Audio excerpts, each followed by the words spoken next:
Hi, it's Melissa here, and today I'm going to be showing you how I used my Belle kit to create this cover for a mini album that I'm working on for my friend's daughter.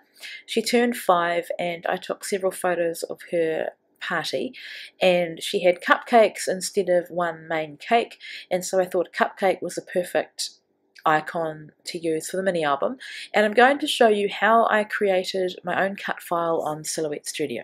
So this is the Silhouette Studio portion of my video, and so what you want to do is go into Google, and what I'm looking for is a free cupcake silhouette. So if I go into images, that brings up a whole lot of different silhouettes of cupcakes, and what I'm really liking is this one here. So what I do is I drag it onto my desktop, and then I'm just going to name it. Just name it Cupcake so I can find it. Help if I could spell it properly. And then I go into Silhouette Studio, and then I want to click on the open. And then I go to my images and look for my cupcake. Double click. Now it's tiny, that doesn't matter. Click on it and enlarge it. And then go up here to the trace window, and before I get to that, this here is telling me that it's low resolution and it's going to be pixelated and grainy if I print it, but that doesn't matter because I'm not intending to print it. I'm wanting to use this to get the shape of the cupcake for the album. So up to the trace window, I want to select the trace area, so click and drag, and it comes up with yellow there, and then I want to uncheck the high pass filter, and then I want to click on the trace, and then when you drag it off you can see that you remove the main blocky cupcake silhouette, and what you're left with is the outside line of it. So I can delete this, and then I'm wanting to enlarge this to the size that I want. And oops, if you click on it, then you're able to,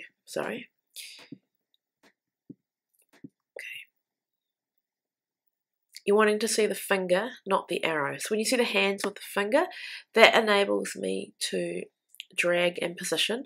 And now I want to work out what size. So each square is an inch. So I've got 1, 2, 3, 4, 5 inches by 1, 2, 3, 4, 5, 6, 7. 5 by 7. 3 by 4. I think that's going to work. I might make it a little bit bigger there. Anyway, you get the idea. And so then I will go to my cut window, and I want to highlight it by clicking on it. I want to double click on cut, and then scroll down, and this has the different types of mediums that you're going to cut with.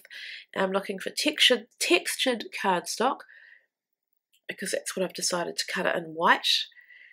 Textured cardstock. Sorry guys, I've got a cold, which is making my talking really difficult.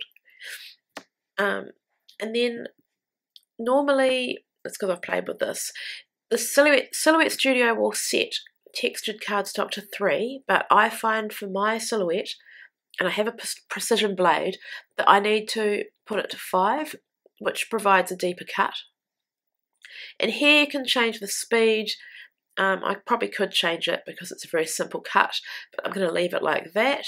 And you have the ability to do a test cut, there's an advanced cut, but this is really simple, and so all I would do then is send it to Silhouette.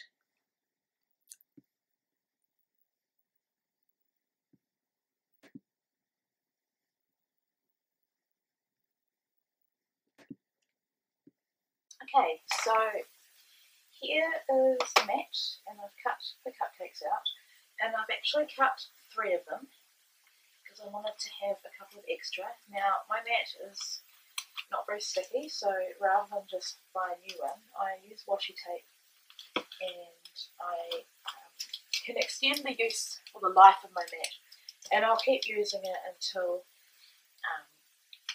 it really can't be used anymore. So I'm going to lift this off so you can see what I've done. Here are the cupcakes. Really, really cute, and I've got some great ideas about decorating them. What I'm planning to do in this video is decorate the cover. Okay, so what I have here is a real cupcake wrapper, and as you can see, it's got the accordion fold, just like any cupcake wrapper. This is not even new to anybody. But what I want to do is, on the cupcake, is create that here. So what I've decided to do is probably go with this pink, or I may use this one as frosting. Haven't quite decided. I will decide. But what I want to have is this part here will be the cupcake, the wrapper part, and on top will be the frosting with the sprinkles, and then I want to put Gracie Turns 5 or something like that, because this is the cover of the album. I also need to think about how I'm going to bind this album, and I will probably definitely be using a ring binder, or maybe even a piece of ribbon. I will make the decision at the end of the album when I see how thick it is, but I need to keep my options open, and just bear in mind that I will need to punch a hole somewhere on the side, so possibly here. I did think about maybe doing it at the top, but because of the icing peak, I don't think it's going to work. So I also thought about using some of this Kaiser colour, pretty pink. We got it in last month's colour kit, but at this stage I'm not quite sure. So what I'll do is put you on fast forward and you'll see the end of my thought process. Now, of course, I just remembered that we also got this beautiful gold in the kit as well. So that's my plan. I'm going to see how it works. I don't have a scoring board. That would make this a lot easier to do the folds, but I'm going to have a go at doing it anyway, and I will come back and show you what I've done. So the first thing I'm wanting to do is trim down the piece of this beautiful paper that I'm going to use to make the cupcake wrapper, and so I've just measured, not accurately, but just positioned the cupcake on the paper and cut the piece that I wanted. And I liked this piece because it had quite a lot of colour and kind of ombre effect. And now I'm using my mat, and it's in inches, and I'm using some washi just to secure my paper, and I've got my steel ruler, and this is a fountain pen that doesn't have any ink in it, and I don't have a scoring tool, so I'm just using this pen and pressing the nib quite hard, and so every 1/4 of an inch I am scoring along the length, or sorry, the width of the paper. And so I'm not going to show all of this, but I do it until I think I've got enough. And then the next thing I want to do is just like making your own pinwheels, is I want to accordion fold my paper on those lines that I've scored. And so that's what I'm doing now.